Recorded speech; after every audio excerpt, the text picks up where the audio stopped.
வரணும். சபை கர்த்தரை இம்ப்ரெஸ் பண்ண பழகணும்.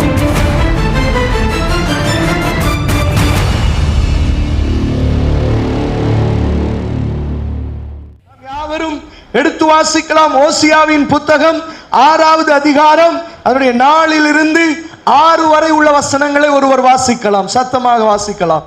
எப்ராயிமே, எப்ராயிமே, உனக்கு என்ன செய்வேன்? உனக்கு என்ன செய்வேன்? யூதாவே, யூதாவே, உனக்கு என்ன செய்வேன்? உனக்கு என்ன செய்வேன்? உங்கள் பக்தி காலையில் காணும் உங்கள் பக்தி காலையில் காணும் மேகத்தை போலவும் விடியற் காலையில் தோன்றும் விடியற் காலையில் தோன்றும் பனியை போலவும் ஒளிந்து போகிறது.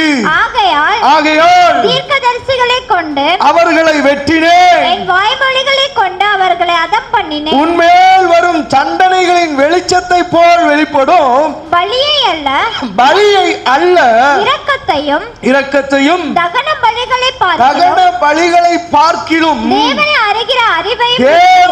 அறிகிற அறிவையும் விரும்புகிறேன். ஆமென், ஹல்லேலூயா. நன்றாய் புரிந்து கொள்ள வேண்டும்.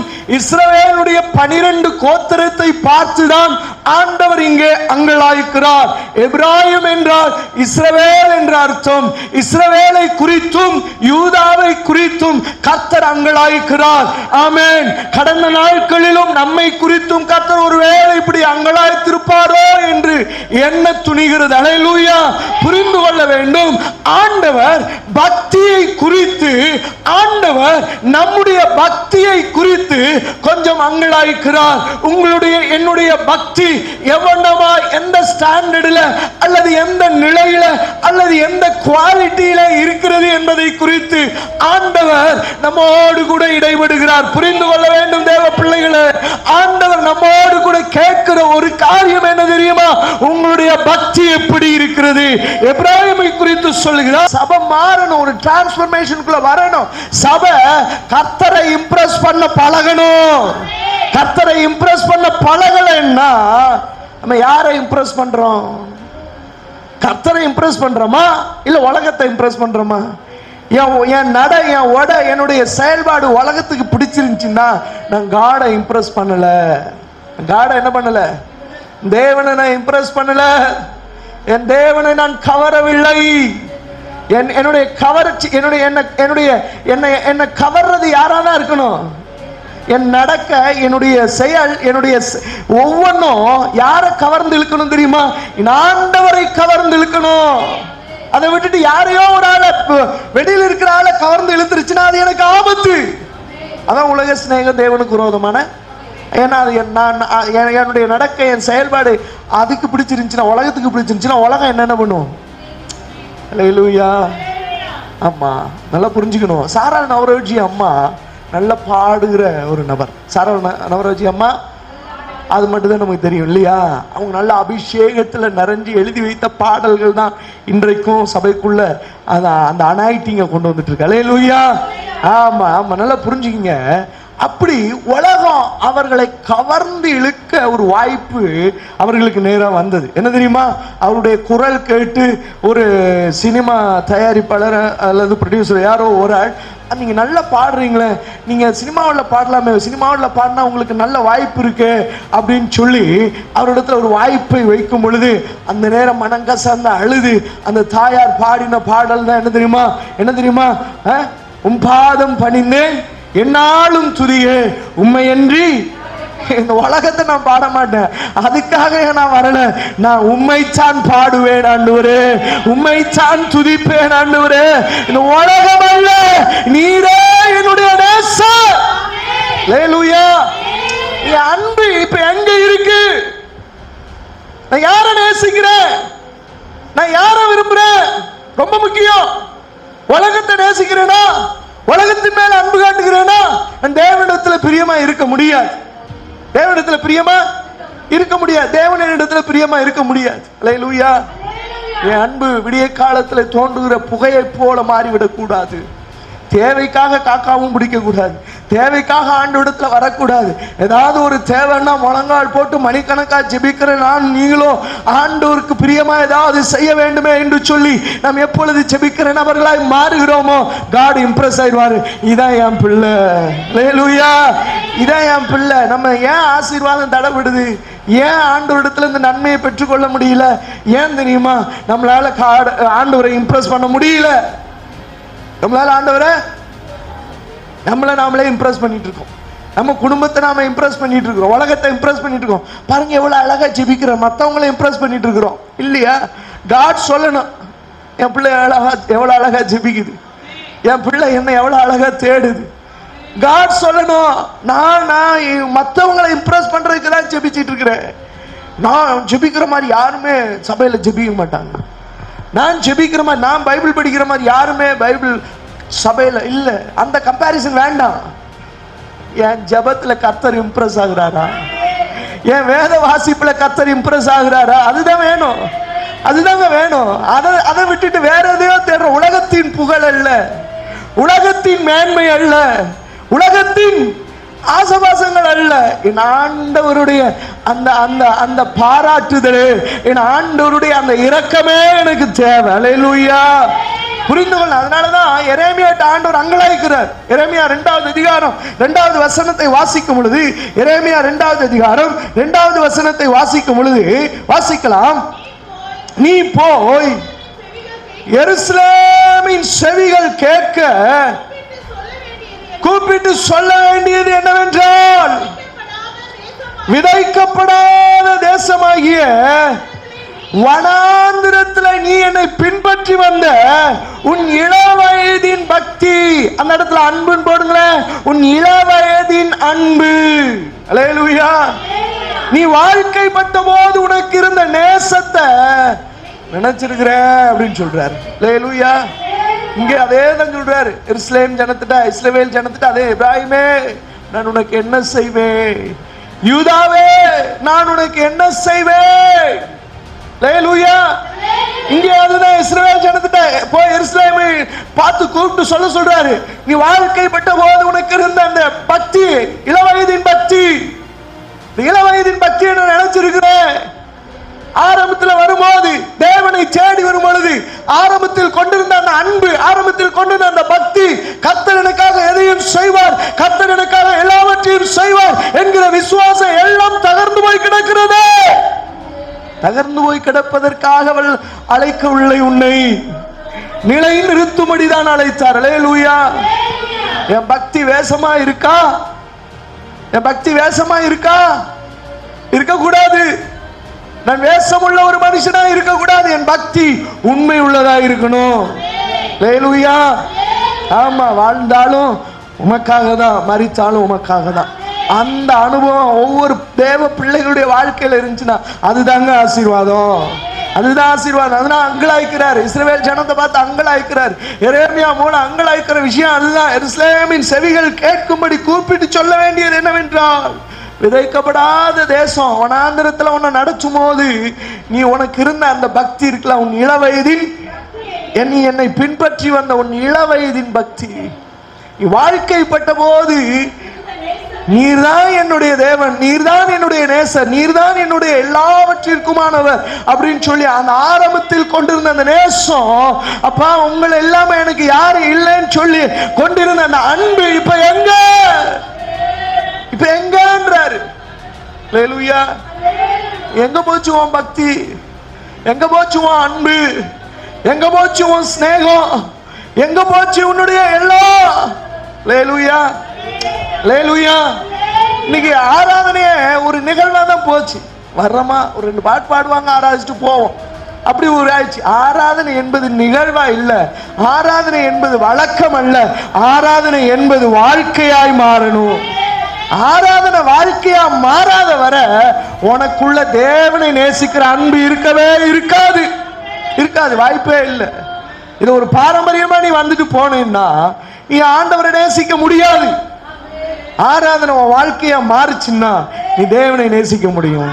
ஹல்லேலூயா, ஹல்லேலூயா. அதான் சபைக்கு போகும்போது கேட்கிறாரு, இல்லையா? சபை வெளிப்படுத்தின 2வது அதிகாரத்துடைய 4வது வசனத்தை வாசிக்கும் போது, வெளிப்படுத்தின விசேஷம் 2வது அதிகாரம் 4வது வசனத்தை வாசிக்கும் போது சபைக்கு நேரம் ஆண்டவர் போகும்போது கேட்கிறார், என்ன தெரியுமா? ஆனாலும் நீ ஆதியில் கொண்டிருந்த அன்பை விட்டாய் என்று பேரில் எனக்கு குறை உண்டு அப்படின்றாரு. சபை 7 சபைக்கு ஆண்டவர் போறாரு. 7 சபைக்கு போகும்போது ஒவ்வொரு சபைக்கும் ஆண்டவர் தம்முடைய காரியங்களை வெளிப்படுத்துறாரு இல்லையா? எபேசு சபைக்கு போகும்போது ஆண்டவர் சொல்றாரு, எப்ப உன் பேர்ல எனக்கு ஒரே ஒரு குறை இருக்குப்பா, என்ன தெரியுமா? அந்த ஆதியில் கொண்டிருந்த அந்த அன்பு, அந்த இளவயதின் பக்தி, ஆரம்பத்தில் கொண்டிருந்த அந்த ஸ்நேகம், அதை நீ விட்டுட்டியப்பா, அது உன்கிட்ட இல்லையப்பான்றார். அல்லேலூயா, அல்லேலூயா. உன்கிட்ட இல்ல அப்படின்றாரு. புரிஞ்சுக்கணும், ஆதியில் கொண்டிருந்த அன்பை இழந்ததினால்தான் அநேகர் இன்றைக்கு பின்வாங்கி போயிருக்கிறார்கள். ஆதியில் கொண்டிருந்த அன்பை இழந்த சபைகள் இன்றைக்கு எத்தனை புரிந்து கொள்ளணும். ஆதியில் கொண்டிருந்த அன்பை விட்ட விசுவாசிகள் இன்றைக்கு திரைய கூட்டமாய் நிற்கிறார்கள். பின்மாற்றம் உள்ள சந்ததியைத்தான் இந்த தலைமுறை அதிகமாய் இருக்கிறது. அல்லேலூயா. தேவனுக்காய் நிற்கிற ஒரு கூட்டம் இன்றைக்கும் தேவை. எலியா சொல்லுகிறதை போலத்தான். எலியா சொல்ற, நான் மட்டும்தான் இருக்கிறேன். இல்ல, ஆண்டவர் சொல்றாரு, ஒரு கூட்டம் இருக்குப்பா.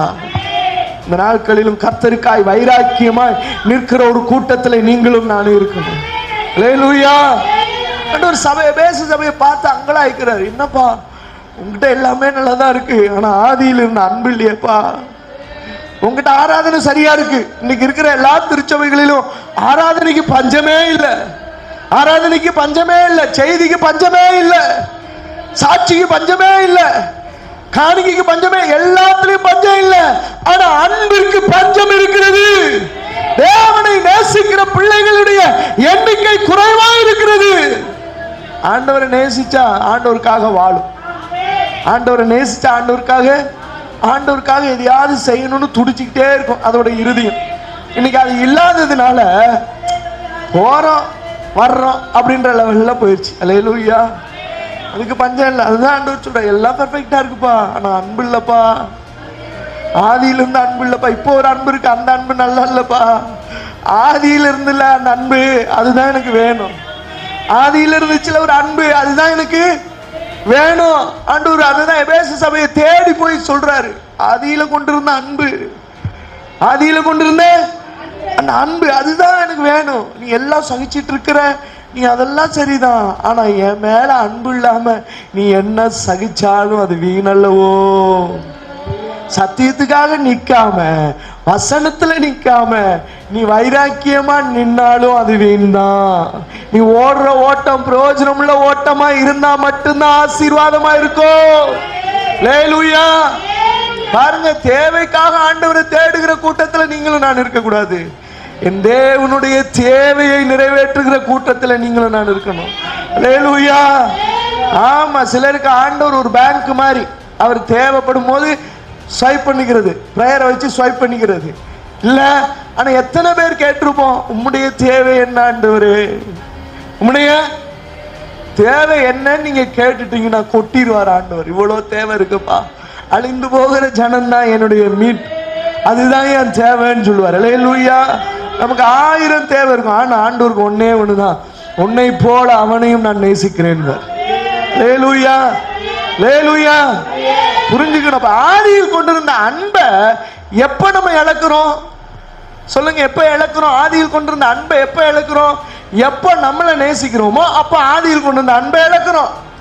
நம்மளுடைய மேன்மை, நம்மளுடைய காரியத்தை எப்ப விரும்புறோமோ அப்ப ஆதியில் கொண்டிருந்த அந்த அன்பை இழந்துடுறோம். எனக்கு எப்ப இம்பார்ட்டன்ட் கொடுக்கிறனோ அப்ப தேவனுக்கு கொடுக்கிற இம்பார்ட்டன்ட் இழந்துடுறேன். அல்லேலூயா, அல்லேலூயா.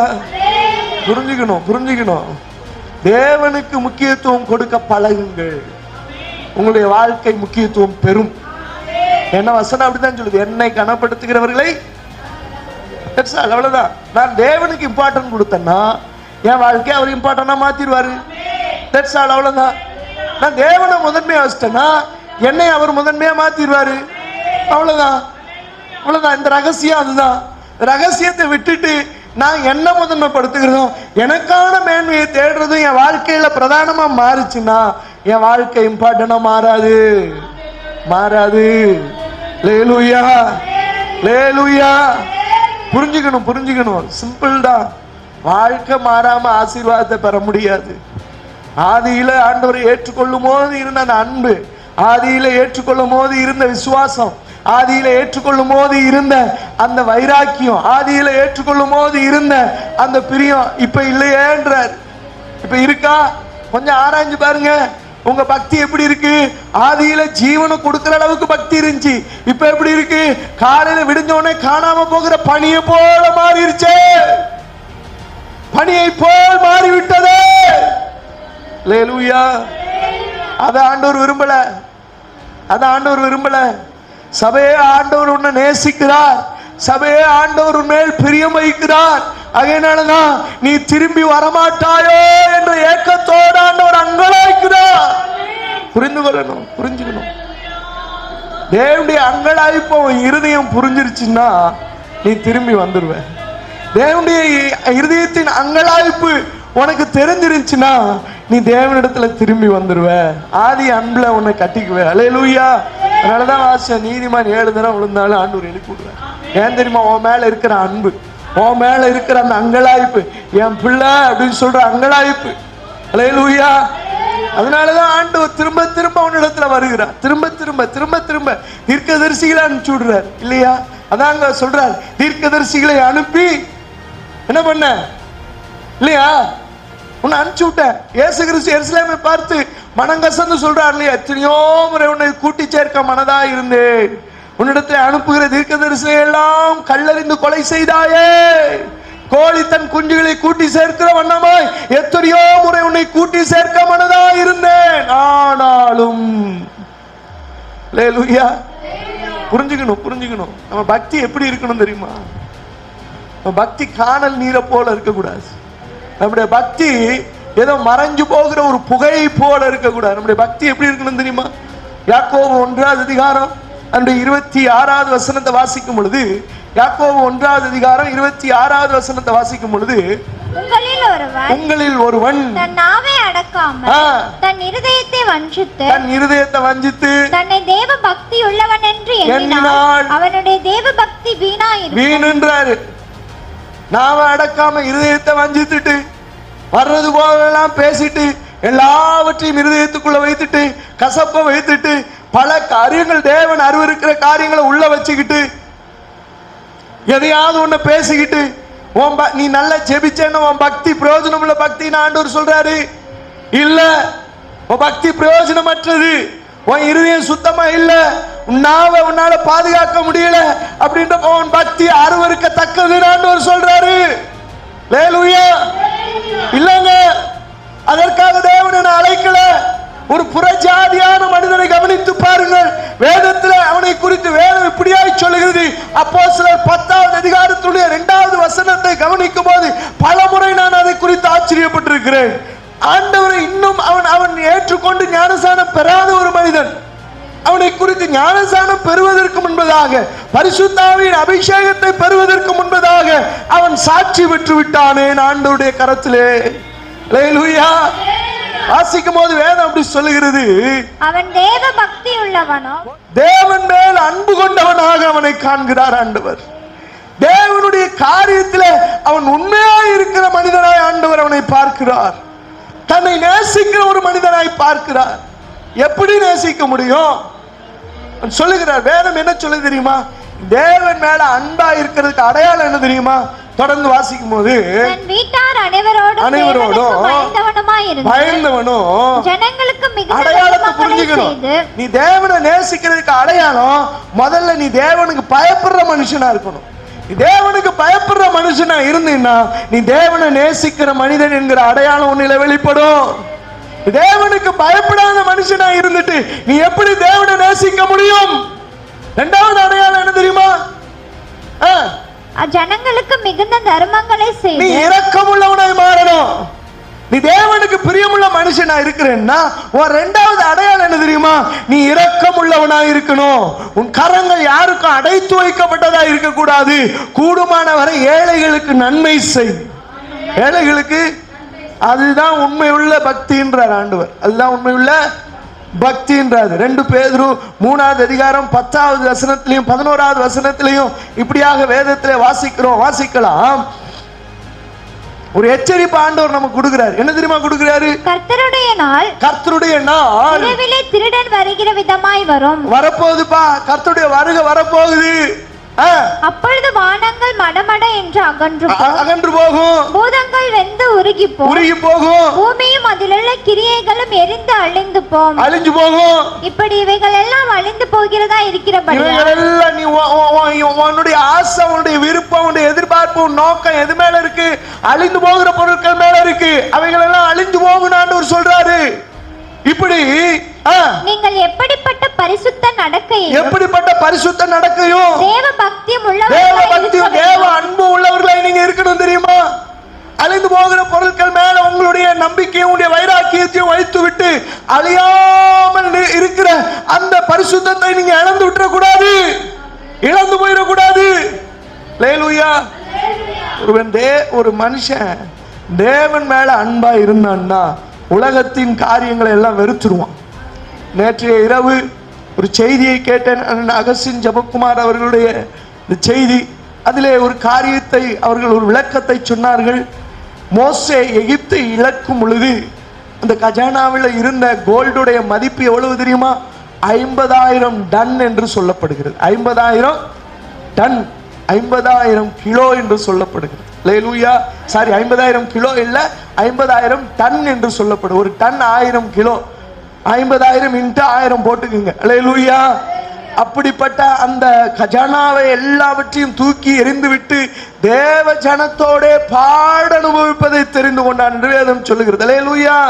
அப்ப புரிஞ்சுக்கணும், நீங்க தேவனை நேசிக்கிற பிள்ளைகளா இருந்தீங்கன்னா எல்லாவற்றையும் தூக்கி போடுவதற்கு உங்களுடைய இருதயம் ஆயத்தமா இருக்கும். அழிந்து போகிற பொருட்கள் மேல என் நம்பிக்கை இருக்காது. அதான் ஃபாதர் அழகா பாடினார். பொருட்கள் மேல கண்ணு போச்சுனா போச்சையாவும் அபிஷேகம், ஆட்கள் மேல கண்ணு போச்சுனா என்னவா அம்போதான் அபிஷேகம். காத்துக்கொள் பெற்றுக்கொண்ட.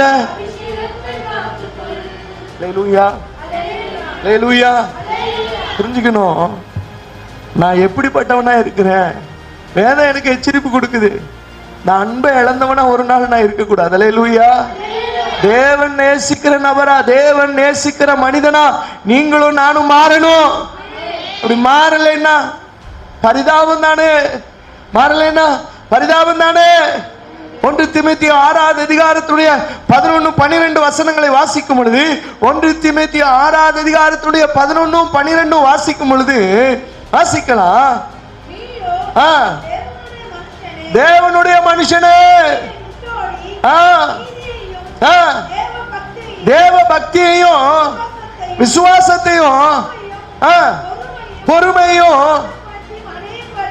நாடு, போராடு,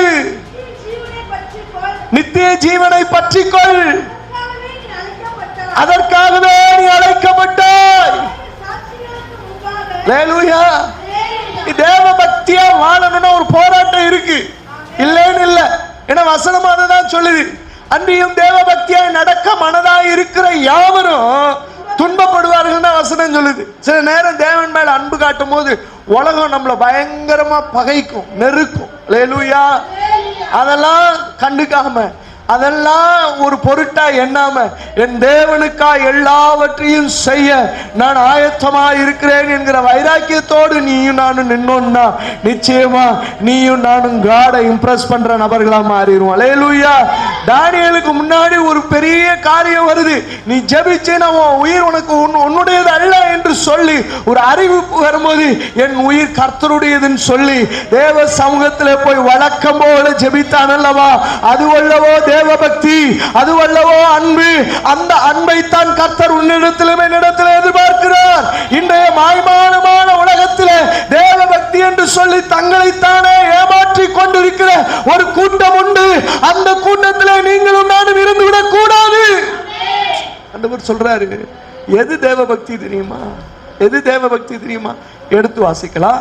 யாக்கோபு 1வது அதிகாரம் அதனுடைய 27வது வசனத்தை வாசிக்கும் பொழுது, யாக்கோபு 1வது அதிகாரம் 27வது வசனத்தை வாசிக்கும் பொழுது, திக்கற்ற பிள்ளைகளும் விதவைகளும் படுகிற உபத்திரவத்திலே அவர்களை விசாரிக்கிறதும் உலகத்தால்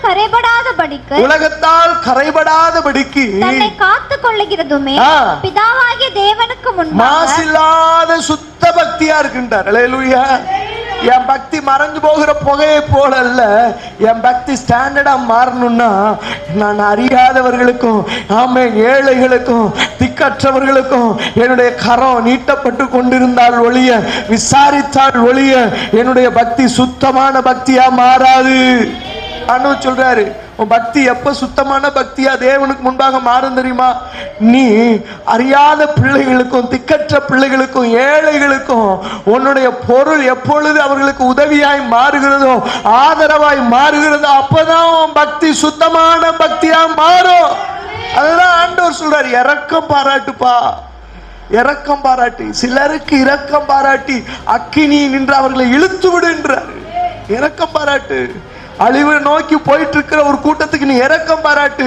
அழிந்து போகிற பொருட்களினால உன்னால கூடுமான வர நண்பர்களை சம்பாதித்துக்கொள். கிறிஸ்துவுக்குள்ளே நண்பர்களை சம்பாதித்துக்கொள். நீ பொருளை சேர்த்து வச்சு ஒரு நாள் என்ன ஆகும்? உன் பிள்ளைக்கு கொடுத்துட்டு போவேன்னு சொல்லுவேன். உன் பிள்ளை யாருக்கு கொடுத்துட்டு போகும்? யாருமே முழுசா அனுபவிக்க முடியாது.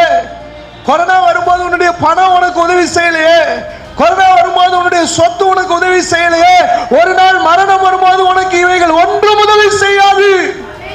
ஆனால் உன் பொருட்களினாலே அநேகரை நீ போஷித்தாயானால், அநேகருக்கு நீ உதவி செய்வாயானால், உன் மரணத்திலே ஒரு துறவு கூட்டம் நிற்கும். அதுவல்லவா உனக்கு மேன்மை. அல்லேலூயா. புரிஞ்சுக்கணும். அதுதான் ஆண்டவர் சொல்றாரு, உன் பக்தி எப்படி இருக்கணும் தெரியுமாப்பா? ஏழைகளுக்கு உதவுகிற இரக்கமுள்ள நபரா நீ மாறிட்டீனா அதுதான்ப்பா சுத்தமான பக்தின்றார். அல்லேலூயா.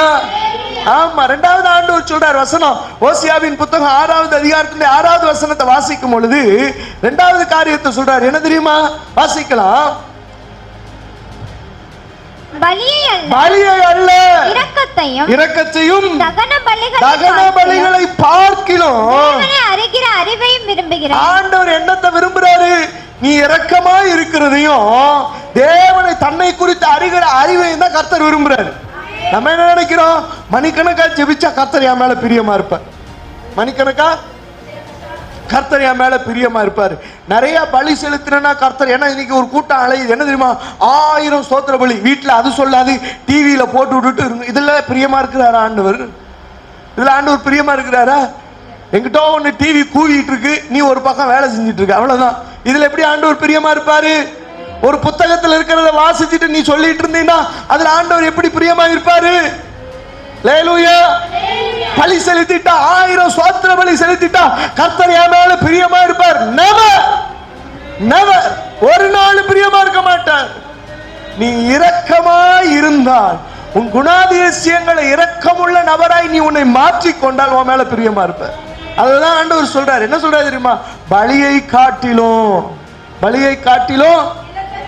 இரக்கத்தையும்,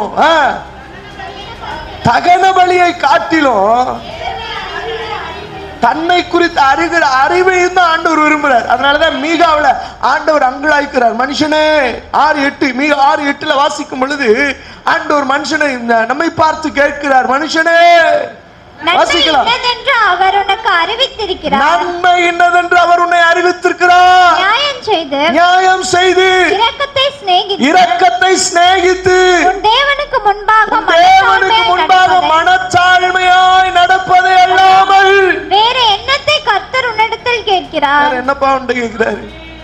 1000 கணக்கில் கொண்டு வந்து கொடுன்னு கேட்கிறாரா? இல்ல. நீ இரக்கமுள்ள நபராய் மாறணும். இரக்கமில்லாத நபரா யார் மாறிட்டு இருக்காங்க தெரியுமா? ஆவிக்குரியவர்கள் என்று சொல்லிக் கொண்டு தங்களை மேன்மைப்படுத்தி கொண்டிருக்கிறவர்கள் எல்லாம் இன்னைக்கு இரக்கமே இல்லாத மனித மிருகங்களாய் மாறிக்கொண்டிருக்கிறது. அல்லேலூயா. வேதனையா தான் சொல்றேன். கிறிஸ்தவர்களுக்கு இன்னைக்கு இரக்கமே இல்லாம போயிட்டு இருக்கு. ஒரு கூட்டத்துக்கு இருக்கு, அதுக்காய் ஸ்தோத்திரம். எல்லாரையும் சொல்லிட முடியாது இல்லையா? ஒரு கூட்டம் ஆண்டவர் வச்சிருக்கிறாரு, அந்த கூட்டத்துல நானும் நீங்களும் இருக்கணும். அல்லேலூயா. ஆசை அதுதான். அல்லேலூயா. இரக்கமுள்ள நபரா மாறணும். பாருங்க, ஒரு நல்ல சமாரியன் கதையை ஓமையை ஆண்டவரே சொல்றாரு. அவன் குற்றுயிராய் அப்படின்னா என்ன அர்த்தம் தெரியுமா? உயிர் போகக்கூடிய ஒரு சூழ்நிலையில் இருக்கும் போது ஒரு ஆசாரியன் வந்தான், ஒரு லேவியன் வந்தான், அப்ப ஒருத்தன் எல்லாரும் வர்றாங்க. ஆனா ஒருத்தனும் அவனுக்கு என்ன பண்ணல, இறங்கி உதவி செய்யல. ஆனா ஒரு சமாரியன் வந்தான், அவனுக்காக இறங்கினான், அவனுக்காக உதவி செய்தான், அவனுக்காக தன்னுடையவைகளை செலவு செய்தான். அல்லேலூயா. அப்ப என்ன ஆண்டவர் சொல்றாரு, என்ன சொல்ல வர்றாரு? நீ ஒரு சமாரியனை போல இரக்கமுள்ளவனாய் இருன்ற. அல்லேலூயா. இரக்கமுள்ளவனா இருக்கிறோமா? நாம நல்லா திருப்தியா இருக்கணும் தானே நினைக்கிறோம். நம்ம சம்பாதிக்கிறோம், நம்ம நல்லா சாப்பிடணும், நம்ம நல்லா வாழணும், அவ்வளவுதான். மற்றவன் கேடு கட்டி எப்படி போனா நமக்கு என்ன? கிறிஸ்தவம் அப்படிப்பட்டது அல்ல. ஒரு மிஷனரிகள் அப்படி இருந்தார்கள், ஆனால் இன்றைக்கு சிஎம்சியில் அப்படி ஒரு வெள்ளூர்ல அப்படி ஒரு ஹாஸ்பிட்டல் வரணும்னு அவசியம் இல்லையே, வந்திருக்காது. எங்கேயோ இருந்து நல்லா வாழ்ந்தவன் எல்லாம் இங்க வந்து மரிச்சான், இங்க வந்து செத்தான். யாருக்காக? இந்த ஜனத்திற்காக, உங்களுக்காகவும் எனக்காகவும் போராடினார்கள். அல்லேலூயா. அல்லேலூயா. அவருடைய இறப்பு எல்லாம் இன்றைக்கு நமக்கு ஆசீர்வாதமாய், அவருடைய மரணத்திலே வந்த ஆசீர்வாதங்கள்ல தான் இன்னைக்கு நம்ம நிக்கிறோம். கிறிஸ்துவின் மரணத்தினால் வந்த ஆசீர்வாதம் தான் இவைகள் எல்லாவற்றையும் நம்ம மேல் கொண்டு வந்து நிறுத்தினது. அல்லேலூயா. அதுதான் ஆண்டவர் சொல்றார், மனுஷனே வாசிக்கலாம், நன்மை என்னதென்று உனக்கு அறிவித்திருக்கிறாரே, நியாயம் செய்ப்பா. முதல்ல உன் பக்தி எப்படிப்பட்டதா இருக்கு? வேஷமா இருக்கு. எது தெரியுமா பக்தி? எது தெரியுமா தேவன் மேல நீ அன்பா இருக்கிறதுக்கான அடையாளம்? நீ முதல்ல நியாயமுள்ள மனுஷனா இருக்கணும், நியாயமுள்ள மனுஷனா இருக்கணும். நியாயம் இல்லாதவனா இருந்து விடக் கூடாது. இரக்கத்தை சிநேகி, இரக்கமே இல்லாத மனுஷனா இருந்துடாத. கூடுமான வரை உன்னால முடிந்த அளவுக்கு உதவி செய். கூடுமான வரை எத்தனையோ இன்னைக்கு ஆவிக்குரிய பிள்ளைகள், ஆவிக்குரியவர்கள் என்று தன்னை மாறுதட்டி கொள்ளுகிறவர்கள் வீண் செலவு எவ்வளவு செய்கிறார்கள் தெரியுமா? வீண் செலவுகளை எல்லாம் நீ நிறுத்தினா ஒரு குடும்பம் வாழும். ஒன்னால ஒரு நாள் ஒரு குடும்பம் வாழும். அல்லேலூயா. அல்லேலூயா. கூடுமான வர ஒன்னால நீ செய்யறேன்னு யாருக்கும் தம்பட்ட அடிச்சு சொல்லிடாது. அதுவும் பெரிய தப்பு, அதுவும் பெரிய தப்பு. அல்லேலூயா. கூடுமான வர உன்னால ஒரு நபராவது வாழட்டும், அந்த அளவுக்கு உன்னால முடிஞ்சா ஹெல்ப் பண்ணு. அல்லேலூயா. இன்னைக்கு தேவையுள்ள மக்கள் இந்த பூமியில நிறைய இருக்கிறாங்க. கிறிஸ்துவின் அன்பை எப்படி வெளிப்படையா கொண்டு வர்றது? நீ உன்னால முடிஞ்ச அளவுக்கு உதவி செய். அது உனக்குள்ளே இருக்கிற கிறிஸ்துவின் அன்பை வெளிக்கொண்டு வந்துவிடும். அல்லேலூயா. அதனாலதான் சொல்ற, இரக்கத்தை சிநேகித்து. தேவனுக்கு இரக்கமுள்ள மனுஷனா மட்டும் இருந்துடக்கூடாது, தேவனை சிநேகிக்க வேண்டும். தேவனுக்கு முன்பாக மனச்சாழ்மையா இருக்கணும். பாருங்க, அந்த அப்போஸ்தலர்ல வாசித்த அந்த கொர்நேலி என்பவன் தேவ பக்தி உள்ளவன் தான், ஆனா தேவனுக்கு பயந்த மனுஷன். தான தர்மம் பண்ணுகிற மனுஷன் தான், தேவனுக்கு பயந்த மனுஷன். நீயும் நானும் பக்தி உள்ள நபர்களாய் மாத்திரமல்ல, தேவனுக்கு பயந்த நபர்களாகவும் மாற வேண்டும். அல்லேலூயா. அல்லேலூயா. ஆதியாகமம் 26:4-5 வாசிக்கும் பொழுது ஆண்டவர் சொல்ற, ஆதியாகமம் 26:4-5 ஆண்டவர் சொல்றார், வாசிக்கலாம். ஆபிரகாம் என் சொல்லுக்கு கீழ்ப்படிந்து என் விதிகளையும் என் கற்பனைகளையும் என் நியமங்களையும் என் பிரமாணங்களையும் கைக்கொண்டபடியினால் நான் சந்ததியை வானத்தின் நட்சத்திரங்களைப் போல பெருக பண்ணி. அல்லேலூயா. ஆசீர்வாதம் எப்ப வருது தெரியுமா? ஆசீர்வாதம் எப்ப வருது தெரியுமா? ஓசியாவுல வாசிச்சோம் இல்லையா? எனக்கு பிரியமா நடக்கிறது தான் நான் விரும்புறேன், என் வார்த்தைகளை கை கொள்ளும்படிதான் நான் விரும்புறேன், கர்த்தரை அறிகிற அறிவு உனக்குள்ள வளரணும்ன்றதான் நான் விரும்புறேன்னு சொன்னார். அல்லேலூயா. இங்க பாருங்க, பிரமாணங்கள் வரல, இன்னும் மோசையின் மூலமா பிரமாணங்கள் வரல, வார்த்தைகள் வெளிப்படல. ஆண்டவர் டைரக்டா ஆபிரகாம்கிட்ட பேசிட்டு இருக்காரு.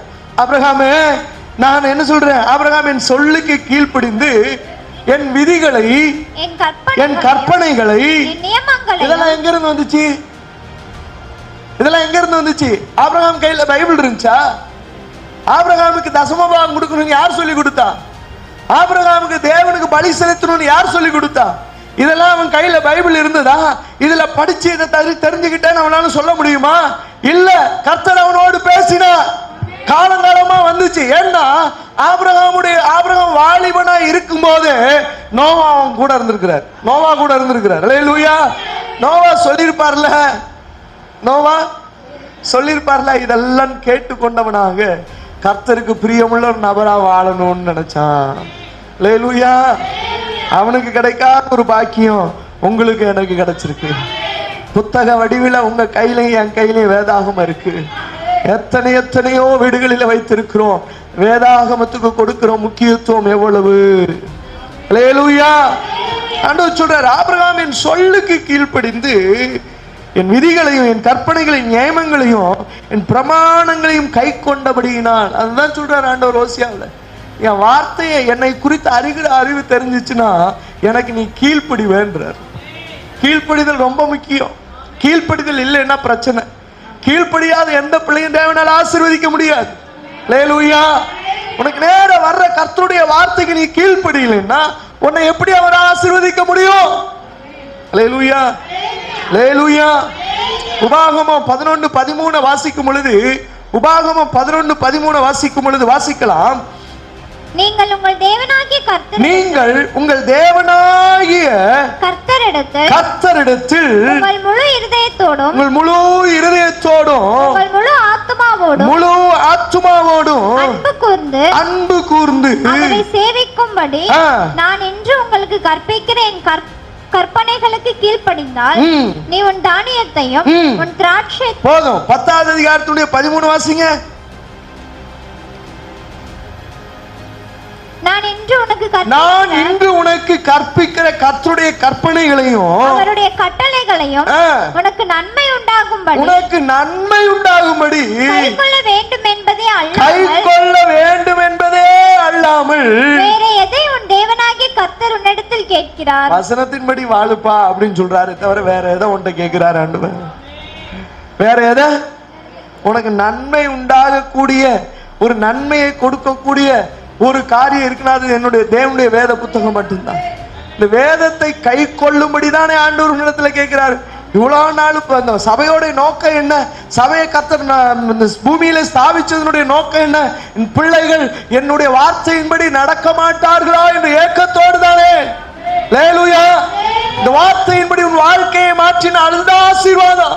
இந்த வார்த்தையின்படி இந்த வார்த்தைக்கு கீழ்ப்படிந்து உன் வாழ்க்கையை நீ அலங்கரித்தால் அதுதான் உனக்கு ஆசீர்வாதம். அல்லேலூயா. அதான் ஆண்டவர் சொல்றாரு. 1 சாமுவேல் 15:22 கடைசியா வாசிக்கலாம். 1 சாமுவேல் 15:22 வேதம் இப்படியாய் சொல்லுகிறது. வாசிக்கலாம். அதற்கு சாமுவேல் எப்பா தேவனுடைய வார்த்தைக்கு கீழ்ப்படிகிறதை காட்டிலும் நீ 1000 ஸ்தோத்திர ஒளியோ 1 மணி நேரம் ஜெபம் பண்ணாலும் பல மணி நேரம் ஜெபம் பண்ணாலும் பிரியமா இருக்காதுப்பா. பிரியமா இருக்காது. உன் பக்தி வேஷமா போயிரும்பா. நீ தேவனுக்கு கீழ்ப்படியாம, நீ தேவனை நேசிக்காம, நீ என்ன ஜெபிச்சாலும் என்ன ஓடினாலும் உன்னுடைய ஓட்டம் பிரயோஜனம் இல்லாத ஓட்டமா மாறிடும். பலியை பார்க்கிலும் கீழ்ப்படிதலும் பார்க்கிலும் செவி கொடுத்தலும் கீழ்ப்படிப்பான்றாரு. ஓசியாவுடைய அந்த புத்தகம் 6வது அதிகாரத்துல 7வது வசனத்தை வாசிக்கும் போது வசனம் இப்படி சொல்லுது. ஆதாம் அவர்களோ ஆதாமை போல உடன்படிக்கையை மீறி அங்கே எனக்கு விரோதமாய் துரோகம் பண்ணினார்கள். அல்லேலூயா. வசனத்தின்படி வாழ்ந்தேனா உனக்கு ஆசீர்வாதம். கீழ்ப்படிந்தேனா உனக்கு ஆசீர்வாதம். கீழ்ப்படியாத பட்சத்திலே தேவன் உன்னை ஆசீர்வதிக்கவே முடியாது. ஏன் ஆசீர்வாதம் இல்லாம போகுது? ஏன் ஜெபம் கேட்கப்படாம போகுது? ஏன் பல நேரம் நமக்கு வர வேண்டிய ஆசீர்வாதங்களை இழந்து நிக்கிறோம்? ஏன்னா என்னால கீழ்ப்படிய முடியல, என் பக்தி வேஷமா இருக்கு. அல்லேலூயா. இன்னைக்கு ஒரு தீர்மானம் எடுத்துக்கொள்ளணும். என் பக்தி ஒரு நாளும் வேஷமா இருக்க கூடாது. என்னுடைய அன்பு ஒரு நாள் வேஷமா இருக்கக்கூடாது. நான் கீழ்ப்படுகிறது கர்த்தருக்கே அன்றி வேறொன்றுக்கு இருக்கக்கூடாது. உலகத்துக்கு அல்ல, என் தேவனுக்கே நான் கீழ்ப்படிவேன் என்று சொல்லி ஒரு தீர்மானத்தோட என் வாழ்க்கையை உங்க வாழ்க்கையை நீங்க மாத்துனீங்கன்னா நிச்சயமா வேதத்தில் சொல்லப்பட்ட அத்தனை ஆசீர்வாதங்களும் உங்கள் மேல் வந்து அமரும். ஹல்லேலூயா. ஆமென். கர்த்தர் தாமே இந்த வசனங்கள் மூலம் உங்களை ஆசீர்வதிப்பாராக.